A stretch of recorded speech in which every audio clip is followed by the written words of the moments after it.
Hey everybody, Eric Dorward here with the Spartan Rocketry Club for part two of our Estes Black Brant XII build. I am kind of midway through the fin construction process. So in fact, I've built all the big ones now. This was rather time consuming, and you can see I'm still working on the small ones at the moment. I'm going to move this out of the way, of course. Don't need it right now. There we go. But the process of building these went, I mean, it was okay, I guess. Um, Between this stage and working on the smaller fins, so I had not, remember, I had sanded these uh, seams here because I was concerned about the little burrs getting in the way. Well, it turns out that probably wasn't necessary, and it was probably not terribly helpful either. I ended up with taking a little bit too much off the beginning and the end, but not much off the middle. So these are not, they didn't fit together particularly well. On the other hand, here's one of the smaller fins, and this seam is actually quite nice. So I'm actually pleased with that. The other thing, so to deal with the fact that there was a crack in here, all I basically did was I took a little bit of glue, glued on the seam, and then smoothed it out as if I were making a fillet. So for most of them, that worked fine. You'll also notice that I didn't get these perfectly lined up at the end, and that is not a problem whatsoever because the next stage, not this video, but a subsequent one, is going to be to deal with uh, airfoiling these. So a lot of the excess wood here is going to get removed, which is also why I'm not going to bother to overly sand these because I'm going to sand them a lot in order to shape them. So these are going away, at least for the moment. It is worth noting, too, that this one, I am going to have to sand this a bit because I had a sizable crack in there. Essentially, I took the stuff I use as to finish to get rid of the grain, and I filled it in as if it were spackle, because this kind of is spackle. Not exactly, but it's wood fill. So in any event, this is the first coat in there. Yeah, it's probably ready to be sanded off. So I'm just going to go over it here quickly. I don't need this to be nice. I just want that crack filled in. I'm going to go over the top a little bit. Not much, because that's also going to get sanded pretty hard when I put the airfoil into this, which we'll see all about in a subsequent video. Anyway, looking at it, that looks, I mean, you can see obviously where the crack is, but only because it's filled in white and the wood is not white. So that looks pretty good. It might need another coat, but I'm going to go with probably not. All right, so I still have a couple more of these to make. Again, that process is slow, but this one actually went pretty well. The other thing that happened with some of the bigger fins is that for whatever reason, probably because of the way the weight was sitting on it, they kind of delaminated at one end of it. And they kind of, one piece of the wood kind of pulled apart. That was not really a big deal to fix. I just put a little bit of glue along the point where the wood was pulling apart from itself, clamped it with my fingers really hard for like 20 seconds, put the weight on it, and that took care of business. So those are ready for the next step. This one is waiting on its companions. So what's next? There's more woodworking to be done. The next thing that we have to do here is we have these little details. So I've already cut them out. They look like this. So what's going to happen here is I need to shape this thing quite dramatically. Now, the instructions say I need to line it up exactly with this diagram, which I'd like to think I have done pretty well. And then I need to draw lines. Oops, that's unfortunate. I'm going to make sure that I got this right. Okay, like so. And then I need to go across.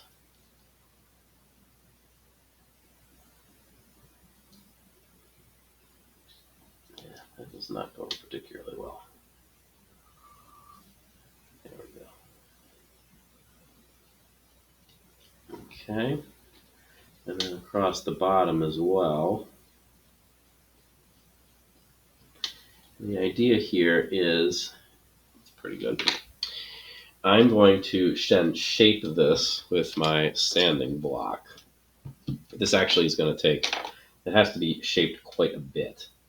Now, this thing shows basically the way that it's going to have to be sanded. It's going to be pretty heavily beveled. Beveling just means kind of like I'm going to put a diagonal into it. So all you really need to do is take your sanding block. This is perpendicular to the wood. And then I'm just going to roll it over a little bit. And you can either move the block or you can move the wood. It doesn't worry too much. Don't matter too much. But the goal here is that I want to put an angle into it down to, from the top down to the bottom. So I want to sand basically an angle off up until I hit that pencil line. Which is not very, it's pretty, I don't know if it's sharp or not, honestly, but, you know, this is something that is just for decoration, honestly.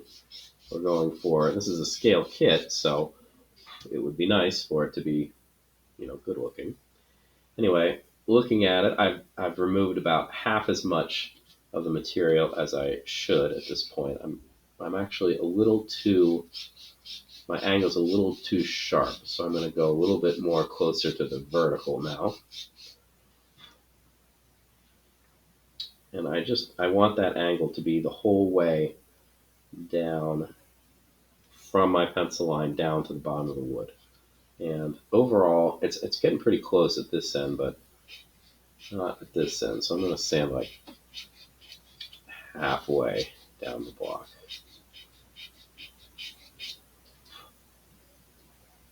All right, that looks pretty good. Just going to smooth things out here. All right, I'm pretty pleased with that. Repeat the process on the other side. So here's perpendicular, so just slightly off perpendicular.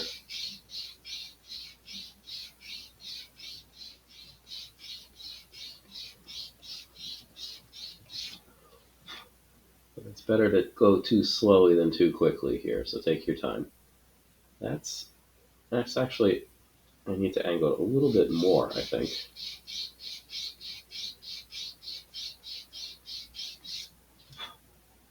Okay, I got to the pencil line this time. And the front part is a little bit off.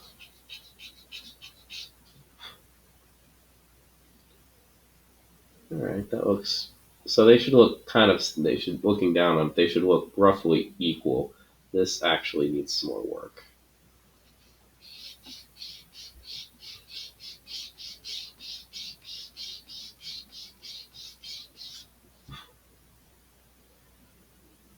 That looks better. They look roughly equivalent now.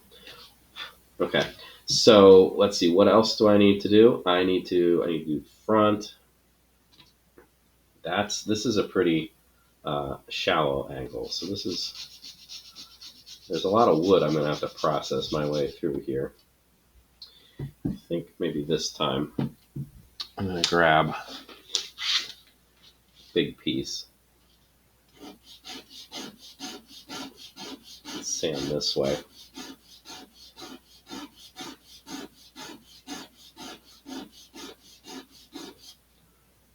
Now, you can see here I've sanded way more on this side than I have on that side. That may be because of the way that I'm holding it. It may be the way my sanding motion's going, but we don't want that. So I'm going to try to even things out here before I sand any more. I think that was probably because the way I was putting pressure through this was not even the whole way through. That's getting better.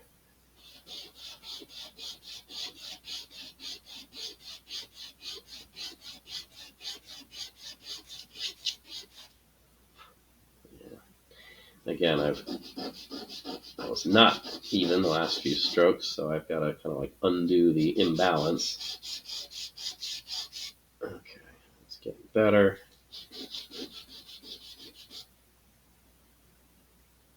All right. It's almost down to where it should be. Let's try doing it this way now.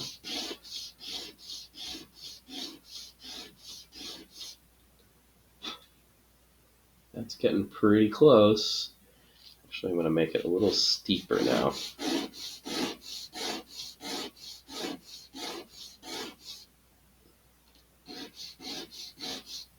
This perhaps is not particularly exciting cinema here, but it is an essential step. Okay, so I have the angle here done now. So I did this side, the front. I actually need to angle the corners right here as well. So that's going to be kind of interesting. Because I don't really have lines to see here anymore. Basically, I'm just going to kind of, yeah, I'm going to hold it generally the way I think I want it to go and then just sand a flat, yeah. See, I'm putting a bit of a flat face, facet into this. There's, unfortunately, I don't really have any guidance anymore because the lines are essentially gone. But that looks, that could use, the other side could use a bit more so that they're symmetrical. Because that's what we're going for more than anything else. Symmetry rather than like some kind of brilliant work of art. Now, the back needs to be, yeah, it looks like it's almost curved. Well, that's clearly not going to happen, but I am at least going to put an angled face onto the back. And that's pretty good so far. Keep going. Getting close.